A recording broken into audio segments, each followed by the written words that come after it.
The desert sun beat down on the tarmac of Muroc Army Airfield, a place so empty and silent it felt like the edge of the world. Test pilots joked that Muroc wasn't a base. It was a graveyard where airplanes came to die. Engines overheated, prototypes cracked apart, wings fluttered. The wind carried the smell of scorched fuel almost every morning. On this particular afternoon, though, the heat wasn't the thing making everyone sweat. Inside Hangar 12, a building officially removed from the base directory and omitted from morning briefings, mechanics stood in a half-circle around an unmarked aircraft frame. It looked like a P-40 fuselage at first glance, but only in the way a wolf looks kind of like a dog.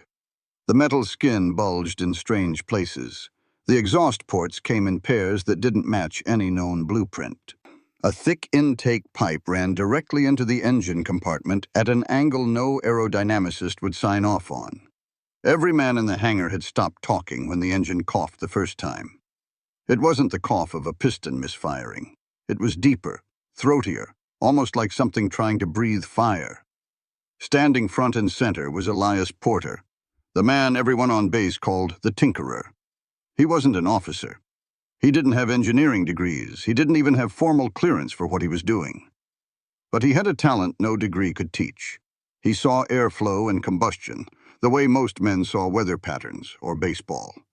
Nothing about engines was abstract to him. Every vibration, every sound, every heat plume meant something. He wiped a streak of soot off his cheek, squared his shoulders, and said the line that no mechanic should ever say before a test run. "All right, boys. Stand back." The crew exchanged uneasy glances. They'd seen Porter push engines far past their limits before. They'd also seen a test stand catch fire because he wanted just 10 more seconds of data. Porter climbed into the cockpit. No canopy installed yet, just a seat bolted to a bare frame. He hit the primer, adjusted a pair of valves he'd built himself, and placed his hand on a switch nobody recognized. It was a Frankenstein device welded from spare wiring, brass knobs, and a repurposed radio trigger. A test officer shouted from behind the blast shield, "Porter, that's not in the manual." Porter grinned. "Exactly." He flipped the switch. The engine didn't roar. It detonated. A shock wave slammed into the hangar walls. Wrenches rattled off tables. Several men dove behind fuel drums. The aircraft jerked against its wheel chocks as if a giant hand had yanked it forward. A pillar of flame shot from the exhaust stack, blue at the base, orange at the tip. The tachometer needle spun upward in a blur. "This can't be real," whispered one of the mechanics. The engine wasn't supposed to survive 10 seconds at that throttle level. It passed 10, then 20, then 30. Porter's face lit up with triumph. The air around the engine shimmered like a mirage. The hum wasn't a piston engine anymore. It was something meaner, hotter, halfway between a ramjet and a furnace. The fire control tech screamed, "Shut it down, Porter, you're going to blow the whole mount." Porter leaned back, eyes fixed on the gauges, voice steady. "It hasn't peaked yet." And that was when it happened. The airflow from the intake synchronized with the pulse ignition he had built by hand. The sound shifted. No longer a roar, but a deep, bone-vibrating whump, whump, whump that nobody had ever heard from a piston aircraft before. A mechanic muttered, "What the hell did he build?" Another answered, "A death sentence." Then the engine leapt. Not figuratively. The test frame slid an entire foot across the hangar floor, dragging its chocks like they were made of paper. The blast shield rattled so hard, dust fell from the rafters. Outside, onlookers sprinted away from the hangar, convinced an explosion was seconds away. Porter finally cut power, because the intake vents started glowing red. The engine wound down, but very, very slowly, like it didn't want to stop. When the hangar settled into silence, the test officer marched up to Porter, furious. "What in God's name did you just do?" Porter stepped out, wiping sweat from his brow. "I built something that isn't supposed to exist yet," he said, "and I'm not done." The officer frowned. "What do you mean?" Not done. Porter nodded toward the glowing engine. That was idle. The next morning, the officers arrived at Hangar 12 with clipboards, rule books, and expressions that said they were prepared to shut the whole thing down. They expected to find a burned-out engine, a wrecked test stand, or, at best, a pile of warped metal that proved why mechanics weren't supposed to design aircraft. Instead, they found Porter already there, sleeves rolled up, tightening a bolt on an engine mount that looked terrifyingly intact. One officer, Major Halverson, pointed at the glowing red scorch marks on the concrete. "Explain that," he demanded. Porter didn't even turn around. "Thermal backwash means the combustion phase is sinking. Exactly what I wanted." "Sinking with what?" Halverson snapped. Porter tapped the side of the engine like it was a loyal dog. "With itself." No one had an answer for that, so they went straight to their real objective: shutting him down. Halverson opened a folder thick with paperwork. "You used unauthorized parts, unauthorized fuel routing, unauthorized ignition sequencing, and let me check. Yes, unauthorized wiring splices. Your entire setup violates 14 Army Air Forces regulations." Porter finally looked up. "Just 14, I'm slipping." A couple of the enlisted mechanics tried not to laugh. The officers didn't. Halverson slammed the folder shut. "This project is over. The engine is dangerous, the airflow is unstable, and you don't even have a blueprint."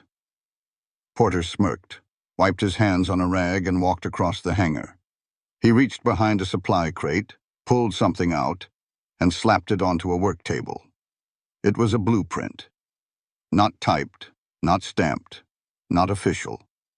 A hand-drawn sheet of butcher paper covered in notes so dense they looked like a maze. Arrows pointed in every direction. Equations filled the margins.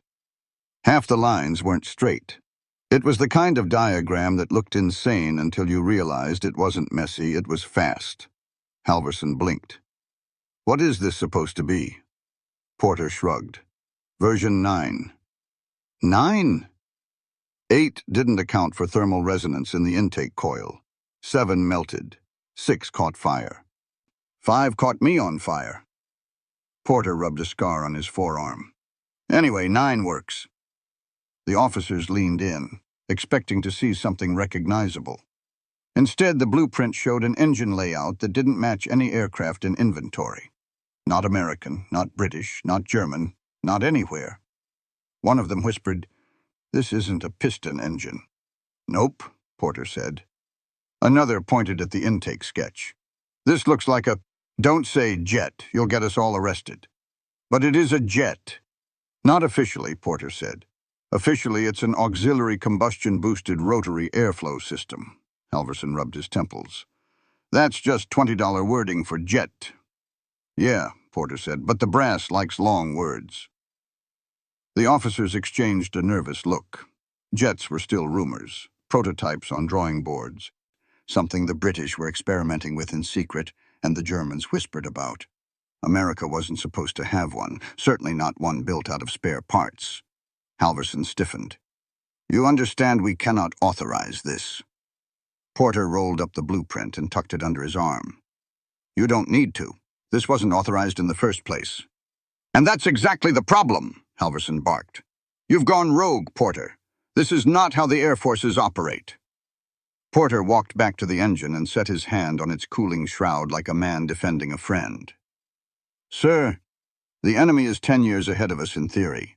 If we follow the manual, we'll always be 10 years behind in reality." A long silence fell. Outside, the wind whistled across the dry lake bed. A test pilot wandered by, took one look inside Hangar 12 and muttered, "Nope," before turning around. Halverson finally exhaled. "You understand that if this thing explodes, I'll be court-martialed, and if it works, someone above my pay grade will pretend it was their idea." Porter nodded. "That's how it always goes." Halverson stared at the engine, still stained with yesterday's heat bloom, and made a decision he would deny for the rest of his life. "Fine. You get one test flight. One. If the plane survives takeoff, you get another. If the pilot survives landing, he hesitated. We'll talk. Porter grinned. You won't regret it, sir. Oh, I'm already regretting it, Halverson muttered, walking away. Start prepping your death trap. As he left, Porter whispered to his crew, Boys, they just gave us the sky. The officers barely made it out of the hangar before the crew swarmed the engine like a pack of wolves hungry for a kill. Porter didn't shout orders. He didn't need to. Every man in that hangar already knew what had to be done. They'd spent months fixing the same old Wright and Pratt and Whitney power plants, listening to pilots complain about overheating torque roll, sluggish climbs, vapor lock, and everything else that slowed America's fighters down.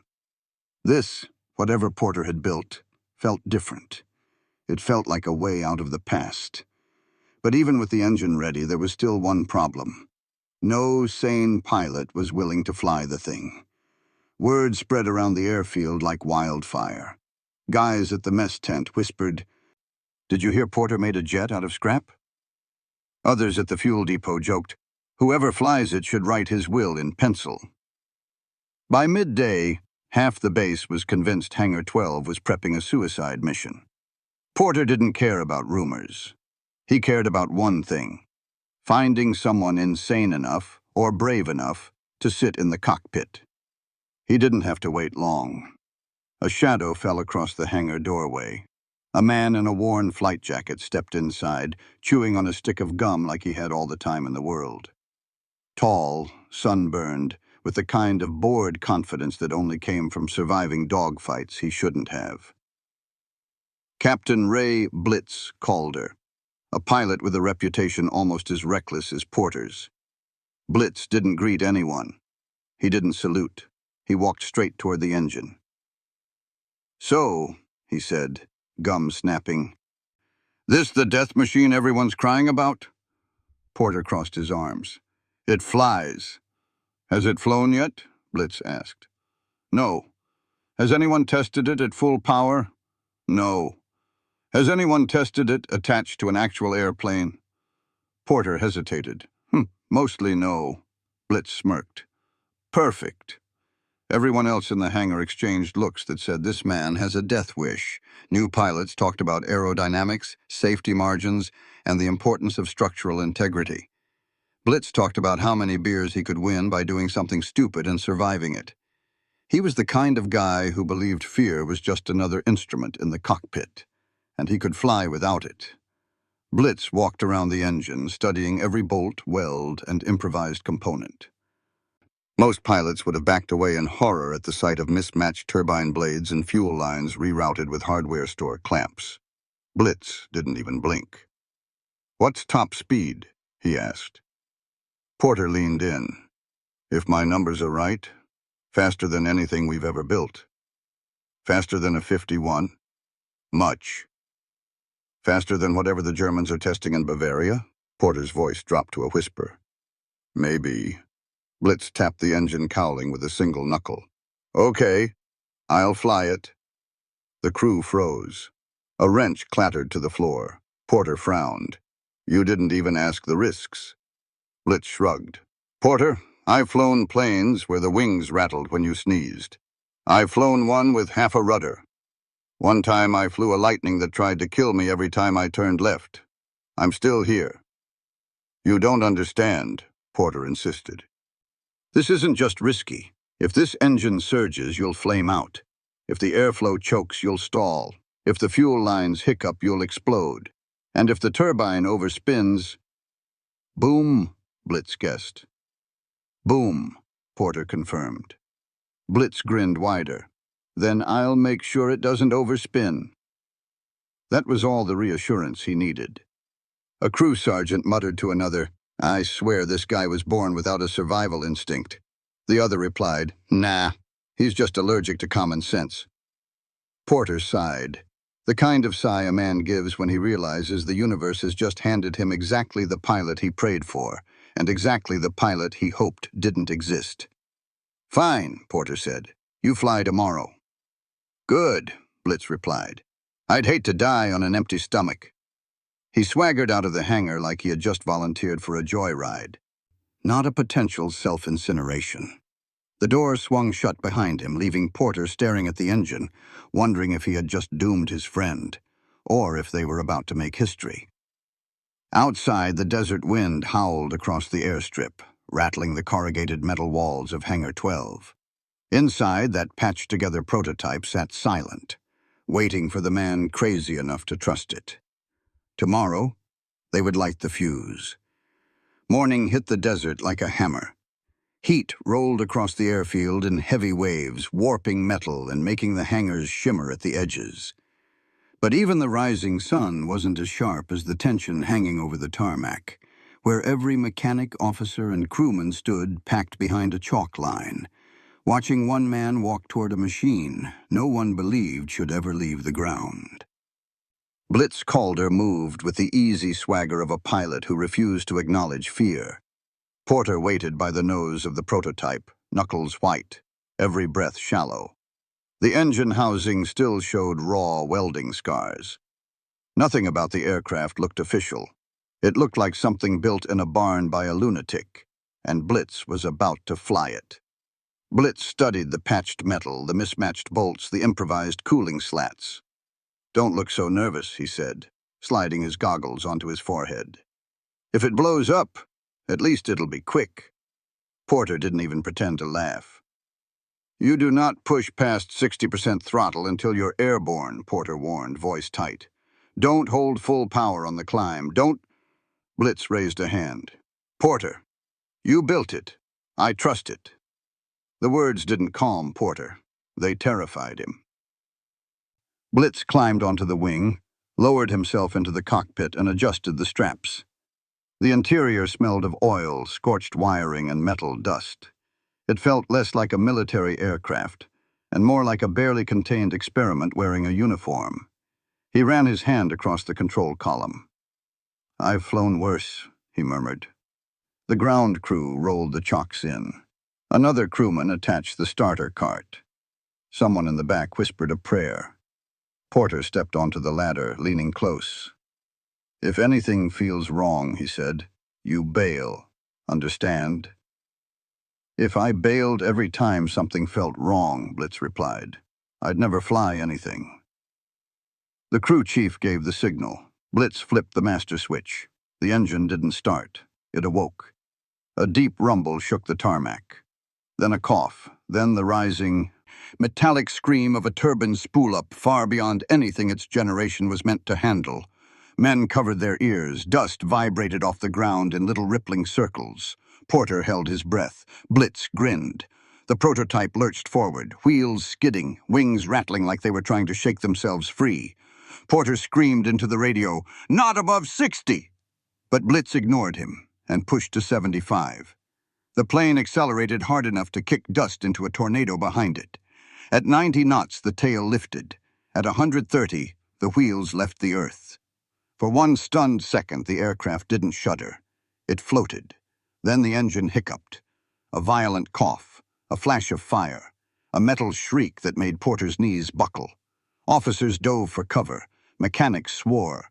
The prototype yawed hard left. Blitz didn't panic for a fraction of a heartbeat. He eased the mixture, feathered the throttle, coaxed the airflow like a man soothing a spooked horse. The flame vanished. The scream steadied. The plane leveled. And then it climbed, straight up, so steep and so fast that the men on the ground simply stopped breathing. No WWII fighter climbed like that. Not a Mustang, not a Lightning, not a Thunderbolt. What they were looking at wasn't wartime engineering. It was something from a decade ahead. At 2,000 feet, Blitz finally spoke into the radio. "Porter, you built a monster." Then he pushed the throttle again. This time the engine didn't cough. It roared. The prototype shot skyward, leaving a thin, unnatural white streak behind it. Something far too clean, too sharp, too modern for 1940s skies. Below, Porter felt awe and dread twist inside him. His forbidden engine wasn't just airborne, it was hungry, and Blitz Calder was the only pilot alive crazy enough to feed it. The test flight had begun. The rules of aviation were about to snap in half. The moment Blitz leveled off at 5,000 feet, The desert shrank into a pale yellow blur beneath him. The air thinned, the wind sharpened, and the engine behind his seat shifted from a roar to a high metallic whine, like a turbine holding its breath. Blitz didn't climb any farther yet. He wanted to feel the aircraft first. Any pilot could fly a machine built by a committee. But something like this, half prototype, half accident, needed to be read, like a wild animal deciding whether to accept a rider. He ran the control surfaces through a shallow turn. A normal WWII fighter pushed back with the weight of hydraulics and mechanical linkage. This one responded with an eerie lightness, almost as if it anticipated his inputs a beat before he made them. "What the hell did you build, Porter?" he muttered. On the ground, the radio room was chaos. Porter had one headphone cup pressed so hard to his ear that the metal dug into his skin. Officers crowded around demanding updates. None were prepared for Blitz's first report. "She's climbing with almost no drag." That was impossible. Not with those makeshift cooling slats. Not with the mismatched panels. Not with the crude intake you could cut your hand on. Yet Blitz pulled back gently, and the nose rose with a smooth, predatory calm. No stalling shudder, no yaw wobble, no buffeting. At 7,000 feet, the prototype felt like it wanted to climb forever. Blitz pushed the throttle to 80%, just to see what would happen. The engine surged, a deep lunging surge that felt alive. The airframe stiffened, the horizon tilted. The climb rate shot upward like a rocket strapped to another rocket. Below, Porter's breath went shallow. "Blitz, don't take it past emergency power. Please do not take it." But Blitz wasn't listening. He was listening to the plane. The airframe vibrated hard for a few seconds, metal plates flexing, rivets taking loads no engineer ever signed off on. Blitz ran his thumb along the throttle gate and eased it forward a hair more. The vibrations eased, the plane stabilized. The intake pitch shifted into a clean, rising scream that pulsed through the cockpit floor and into Blitz's spine. He recognized that sound instantly. It was the sound of plenty of power. Blitz banked left, shallow at first, then steeper. For a prototype built in a sandstorm with borrowed tools, the roll rate was obscene, crisp, aggressive, and almost too responsive. The wings didn't flex, the slats didn't chatter. The whole structure moved as one, like the wings were carved from a single block of aluminum. Blitz laughed under his breath. "Porter, your monster wants to dance." He pushed it harder. A steep dive to test stability, smooth, a sharp pull-up at high speed, no wing flutter. Unthinkable. A snap roll, just to feel the stall break. Except there was no stall break. That's when Blitz realized something astonishing. The airflow along the wings wasn't separating the way P-51 or P-47 wings usually did. The profile Porter had improvised, just a few millimeters off standard, was creating a stabilizing bubble over the upper surfaces. Blitz didn't know the math, but he felt the truth. Porter's forbidden design was generating lift like nothing else in the war. At 10,000 feet, Blitz leveled off again. He checked the gauges. Temperatures, stable. Pressure, stable. Fuel burn, far too good for anything pushing this power. Every reading supported the one conclusion Porter had been too afraid to say aloud. This wasn't a field repair. It was a leap in technology. Blitz finally keyed the mic. "Porter, you better sit down." Porter froze. "Why? What's happening?" Blitz looked at the altimeter spinning upward, watched the airspeed needle push past the red line, and grinned like a man about to commit a federal crime. "This thing doesn't fly like a fighter," he said. "It flies like a jet that hasn't been invented yet." Then he pushed the throttle all the way forward. The desert disappeared behind him. The sky thinned into a deep, cold blue, and the prototype surged ahead with a scream so sharp and clean that the ground crew looked up from the tarmac in shock. They had never heard anything in World War II make a sound like that.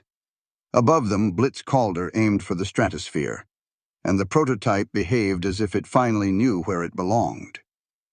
By the time Blitz hit 15,000 feet, the prototype wasn't climbing, it was ascending, lifting with the effortless vertical confidence of a machine that had no business existing in 1944. He eased the nose level and let the aircraft settle into a cruise, watching the needles on the gauges drift into ranges that made no engineering sense. Oil temperature was lower than at takeoff. Fuel pressure was higher than when he throttled back. Exhaust gas temperatures were running clean, too clean for a system Porter had assembled from mismatched ducting and an engine core he wasn't supposed to modify in the first place. Blitz stared at the readings and laughed quietly. The numbers weren't stable. They were improving. That shouldn't happen. A WWII piston engine ran hotter the longer you pushed it. A jet, or anything pretending to be one, ran even hotter still. But the hybrid monster, as Blitz had already started calling it aloud, was doing the opposite. It was becoming more efficient the faster and higher it went. On the ground, Porter hovered over the radio with a notepad, scribbling down every reading Blitz spoke. Each value made his stomach twist tighter. The airflow math alone was impossible. Their improvised compressor should have stalled by now, surging into a catastrophic flame-out. Instead, the engine's RPM curve was leveling into a glide so smooth it looked like something from the next decade. He tried to calculate the pressure ratio mentally, failed, tried again, failed harder. The numbers suggested the compressor blades, his hand-filed, unapproved compressor blades, were acting like a variable geometry system no one had invented yet. An officer leaned over his shoulder. "Is that bad?" Porter swallowed. "Sir, it's not anything." Up at altitude, Blitz trimmed out the controls and ran a shallow turn. The artificial horizon stayed glued, unmoving, with a steadiness he had never felt in a fighter before. There was no buffeting at high speed, no rudder shake, no tail shimmer. The airframe behaved like it had found a new set of rules, and Blitz felt a surge of adrenaline that pushed every other thought aside. "Porter," he said through the mic, "your airflow redesign isn't helping the engine, it's feeding it." Porter nearly dropped the pen. That was the one outcome he had never considered because it was the one outcome engineering textbooks dismissed as fantasy. A design that improved compressor efficiency without variable inlets, movable ramps, or advanced metallurgy simply wasn't part of 1940s aeronautics. But Blitz wasn't reading a textbook. He was flying the proof. Then came the part that made Porter go pale. Blitz eased the nose down slightly and watched the airspeed needle sweep past the red line, a boundary marked not just by paint, but by physics and common sense. Normally, a WWII fighter hit a wall of drag there, a roar, a shake, a threat. But the prototype cut straight through the barrier like it wasn't even there. Airflow didn't slam, it smoothed. Drag didn't spike, it dropped. The aircraft kept accelerating, and Blitz felt the pressure build on his chest in a way he had only ever felt in high-altitude dives, and never at low drag. At the radio table, officers began murmuring. Porter ignored them and stared at a single line on his notepad. Mach 69. Stable. Impossible. The fastest piston fighters in the world started losing control in the mid-400s. Compressibility killed pilots who dared push deeper into that wall. Yet Blitz was flying inside that dead zone, and the aircraft wasn't trembling. It was gliding. Porter tried to speak, but only air came out. The officer behind him leaned in. "What are we looking at, Sergeant?" Porter finally whispered. "A machine that shouldn't fly. Flying like it wants to break the sound barrier." Up in the cockpit, Blitz tightened his gloves. The airspeed was still climbing. The climb rate was holding at a level past what any performance chart could predict. The altimeter ticked upward with the lazy calm of a clock hand. And as he listened to the engine's razor-clean scream, high, even, hungry, he realized he had run out of explanations. Physics said the prototype should have torn itself apart minutes ago. Engineering said the compressor should have stalled. Common sense said Blitz should turn around before he passed the point of no return. But Blitz Calder was not a man guided by common sense. He pushed the throttle again, just a fraction. The cockpit vibrated once like a warning or a dare. Blitz took the dare. Below, Porter's pencil snapped clean in half. The numbers weren't broken. They weren't malfunctioning. They were revealing the truth. Porter hadn't repaired an engine. He had accidentally invented the next generation of flight. The moment Blitz nudged the throttle forward, the prototype surged ahead with a violence that didn't match its weight or its shape. It wasn't a smooth acceleration anymore, it was predatory. The kind of raw forward punch a fighter pilot felt in his spine before he saw it on a gauge. The horizon outside snapped downward as the aircraft shot forward, and for a split second, Blitz wondered whether the control surfaces were even still attached. The silence in the cockpit wasn't normal. At this speed, there should have been screaming air, buffeting metal, or the terrifying onset of compressibility. Instead, the machine sliced on, quiet and tight, like it was built for a sky no one in 1944 had ever flown. Blitz tightened his harness and braced. He angled into a gentle left turn, just a test. Nothing risky, nothing stupid. But the aircraft didn't just start the turn, it pivoted into it with a responsiveness pilots wouldn't see again until supersonic jets a decade later. Instead of the usual mushy resistance of a fighter near its speed limit, Blitz felt the controls sharpen. The stick moved like the aircraft was reading ahead of him. It anticipated. It wanted to maneuver. That alone should have terrified him more than it thrilled him. Then it happened. The wind shifted. A minor cross-current, the kind that normally nudged a fighter's wingtip. But at these speeds, it should have ripped the aircraft out of alignment, triggering violent flutter that could shear off ailerons. Blitz felt none of that. The prototype corrected before he even reacted. The wings flexed, once, twice, like an animal shaking off a fly, then stabilized. No tail wag, no dive, no warning, just impossible stability. In the radio tent, Porter froze mid-sentence as Blitz described the reaction. Porter knew what that meant. It meant the wing root modifications he'd carved by hand, an illegal reshaping that gave officers headaches, weren't just helping airflow. They were creating a primitive, accidental version of adaptive aerodynamics, something that didn't exist yet, something the Germans, Brits, and Americans were still trying to imagine on drawing boards. Porter's mouth went dry. "Lieutenant," he whispered into the mic, "do not push it any harder." Blitz ignored that. He pulled the nose slightly upward into a shallow climb at near-transonic speed. Every fighter pilot knew this was suicide. At the edge of compressibility, even a gentle climb could flip a plane inverted or lock the controls completely. But Blitz trusted the feel of the machine more than any manual. He eased the stick back, waiting for the shudder, the deadly sign that shock waves were forming on the wings. Nothing came. No buffet. No scream. Just a clean rise, smooth as a glider. Blitz's heart hammered. "Porter," he said softly, "your aircraft doesn't know it's 1944. Behind the radio, the engineering officer shook his head. "He's going to kill himself," Porter muttered, "or rewrite aerodynamics." Then the sky shifted again, this time violently. A thin, unseen pocket of turbulence slammed the aircraft head-on. Blitz's head snapped forward. The airframe jolted so hard his teeth clicked. Normally, this was catastrophic. At these speeds, one burst of turbulence was enough to collapse a wing. Porter's breath hitched when the radio crackled, but Blitz didn't hear the sound of metal tearing. Instead, he felt something stranger. The wings absorbing the shock. Not resisting it. Absorbing it. The flex pattern wasn't what a P-51 or a P-47 would show. It was the flex of modern swept jets, distributing stress like an organism instead of a machine.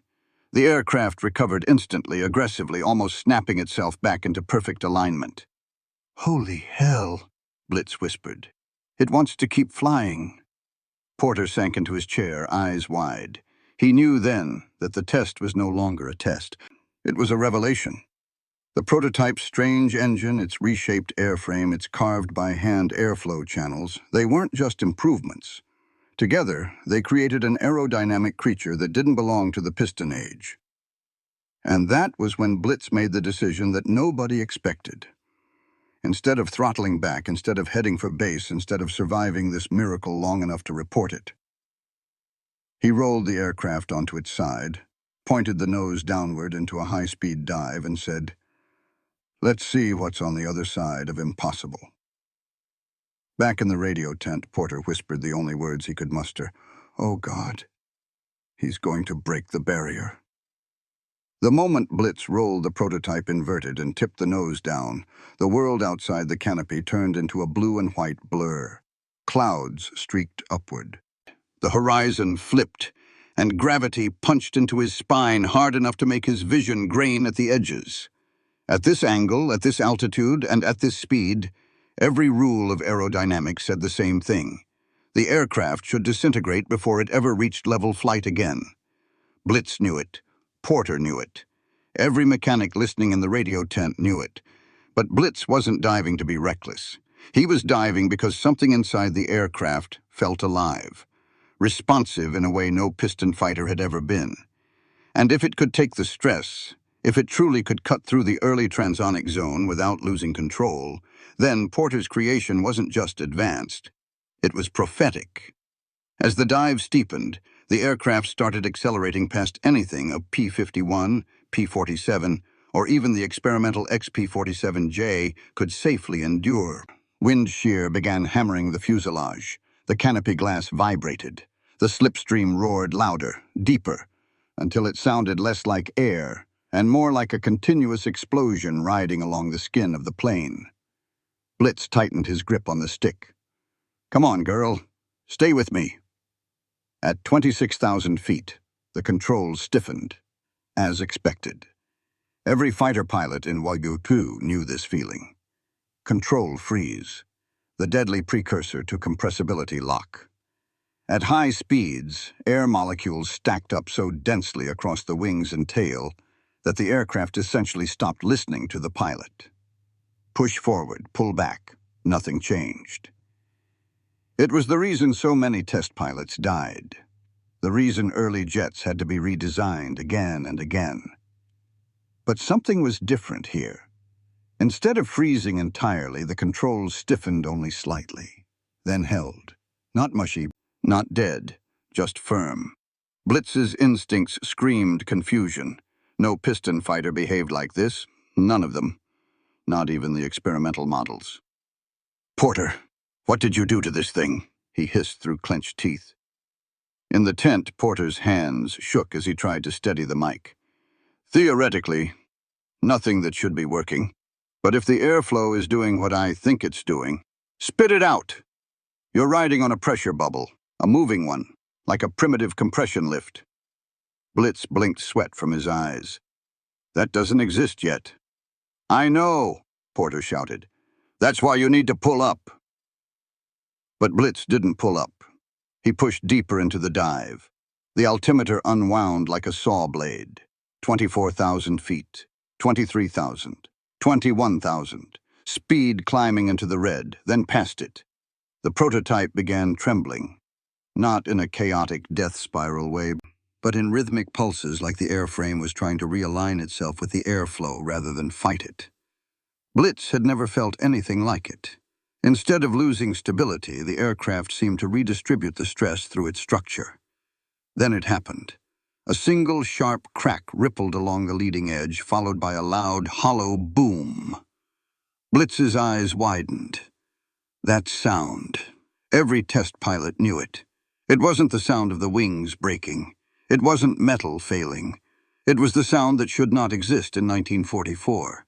The sound that belonged to research labs in the 1950s. The sound pilots like Yeager would chase a decade later. A proto-sonic shockwave. The aircraft didn't break. It stabilized. Blitz's heart slammed against his ribs. "Porter, I think we just—" "Don't say it!" Porter screamed. But Blitz knew. They both knew.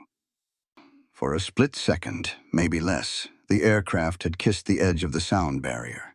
Not fully broken it, not pierced it cleanly, but touched it, felt it, reacted to it, and survived. Blitz pulled back on the stick, not a full pull, just a measured one. The aircraft obeyed, slowly, smoothly, without hesitation.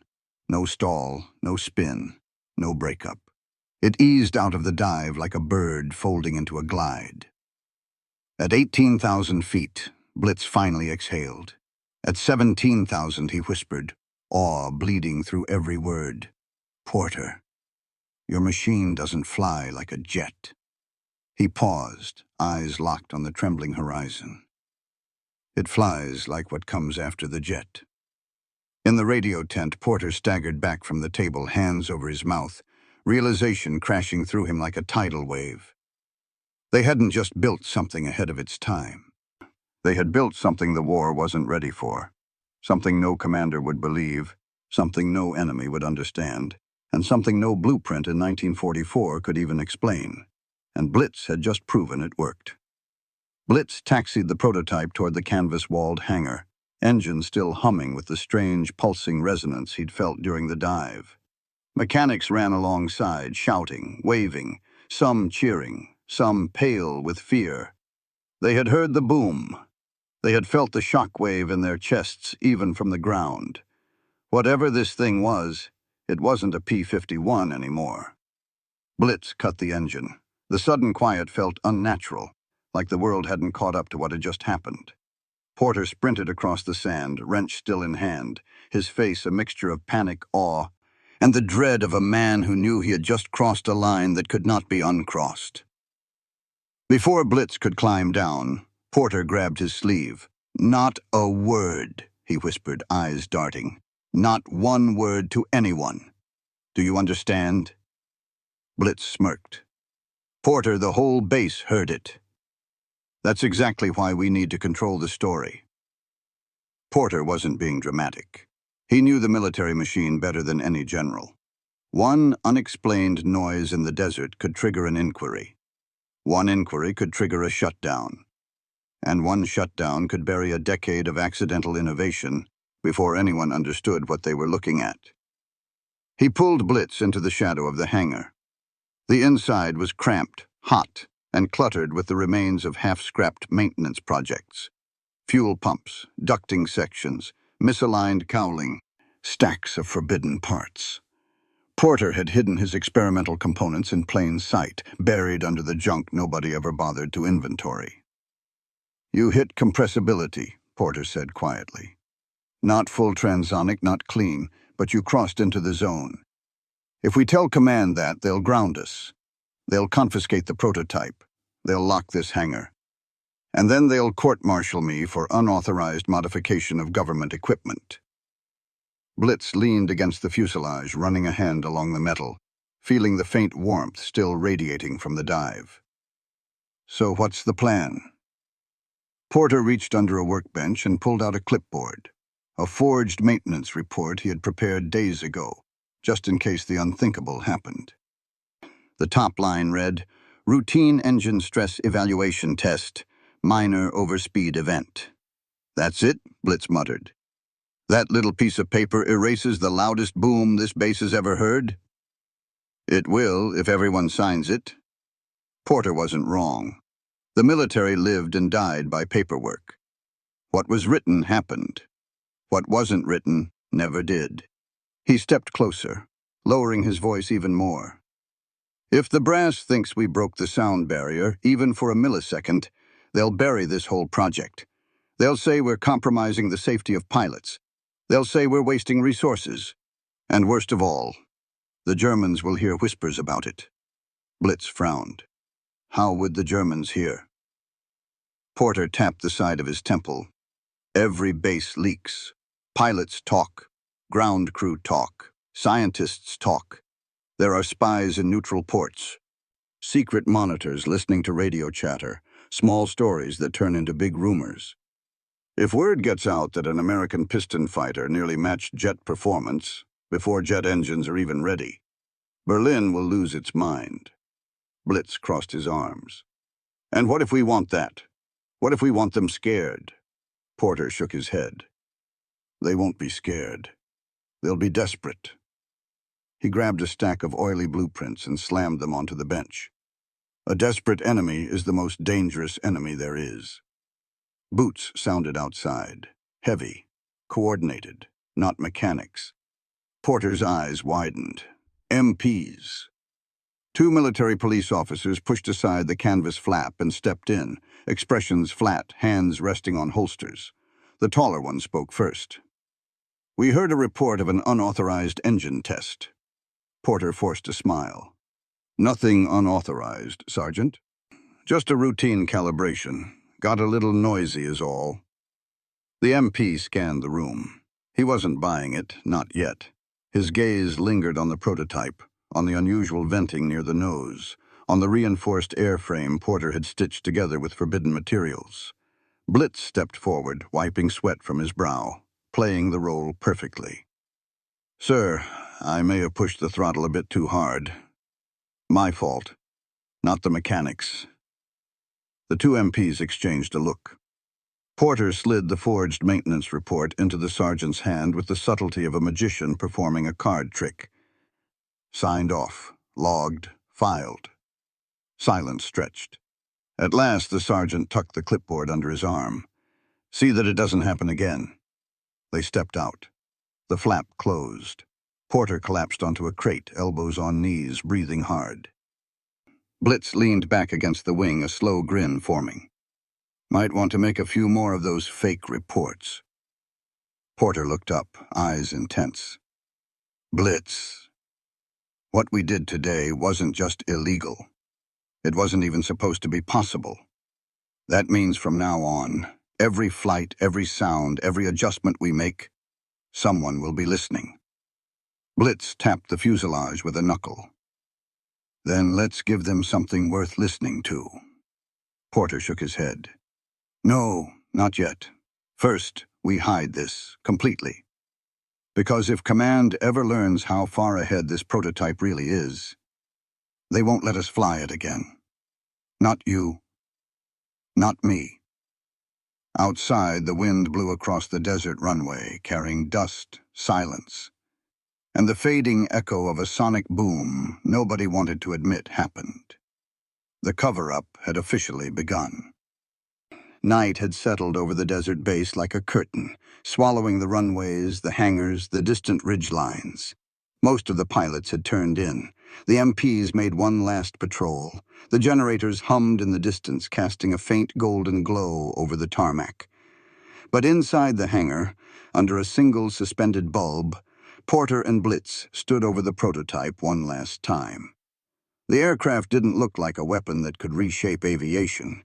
It looked bruised, oil streaked across the nose, dust clinging to the landing gear, a faint scorch mark along the leading edge from the violent dive. Yet as Porter slowly traced the line of his modified intake, there was reverence in his touch. This machine had just done something no piston fighter in the world had ever dared to do: shove its nose against the sound barrier and slip through the cracks. Blitz broke the silence first. "If this thing really can do what we think it can, then we're sitting on the future." Porter kept staring at the intake. "Not the future. 10 years of the future, maybe more." He turned toward Blitz. "You felt it. Your controls were mushy, but they didn't lock up. Your dive wasn't perfect, but the airframe held. That shock cone behavior. Blitz, do you understand what this means? We're in 1944, and this plane is flirting with speeds engineers won't see until the mid-50s. Blitz crossed his arms, still replaying the flight in his mind. The elastic silence before the boom, the sudden jump in response. The way the horizon stuttered like reality itself was having trouble keeping up. "So what's the play, Porter? We sit on it, forget it, hope Command never figures out what we've got?" Porter walked to the bench, unrolled a fresh sheet of blueprint paper, and began sketching. "No. We document everything, quietly, precisely. If anything ever happens to us, or this plane, someone needs to understand what was built here." His pencil moved across the page in sharp, furious strokes. The intake geometry, the compression ramp behavior, the temperature variance across the manifold. All of it. And if the Army Air Forces want to bury this, then the truth sleeps with us, waiting for the day someone digs it up. Blitz took a step closer. The sketch was rough but elegant, an engine breathing air the way jet intakes wanted to breathe it. "You're thinking bigger than a fighter, aren't you?" Porter nodded. "I'm thinking jet applications, high-altitude interceptors, reconnaissance planes that could outrun anything the Axis builds.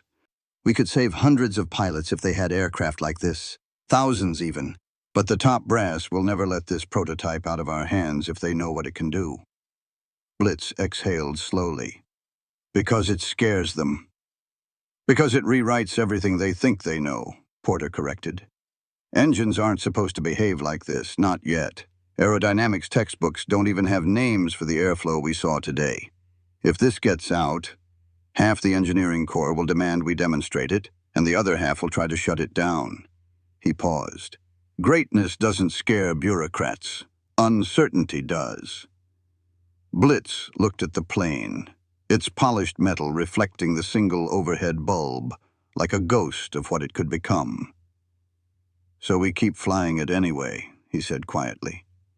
"Even if no one else understands." Porter shook his head. "We fly it with a plan. We collect data. We log everything. And when the war ends, when generals are no longer panicking about every broken rivet, we present this. Not as a crime, not as an accident, but as the blueprint for the next era of flight." He tapped the blueprint. "Blitz. This could be America's first step into true high-speed aviation. Not jets as they exist now. Primitive, fragile, temperamental machines. I'm talking about something stable, reliable, mass-producible, something a kid with 300 hours can fly and break records with." Blitz looked at Porter with a slow grin. "Then we better make sure we live long enough to see that future." Porter smirked. "Oh, we will. Because tomorrow morning we're back in the air." Blitz's eyebrows shot up. "Tomorrow? After what happened today?" Porter rolled up the blueprint and tucked it into a hollow space behind the workbench wall. "The best place to hide data is where everyone thinks it's junk. Besides," he rested a hand on the prototype's nose, "if the plane is 10 years ahead of its time, then we're already late." Outside, a gust of desert wind blew through a crack in the hangar wall, rattling loose sheet metal. It almost sounded like distant thunder, the echo of a boom only two men on Earth truly understood. Porter shut off the light. In the darkness, the outline of the prototype looked less like a machine and more like a promise, a secret humming with the potential to rewrite aviation history. A secret that would stay hidden until the world was finally ready for it.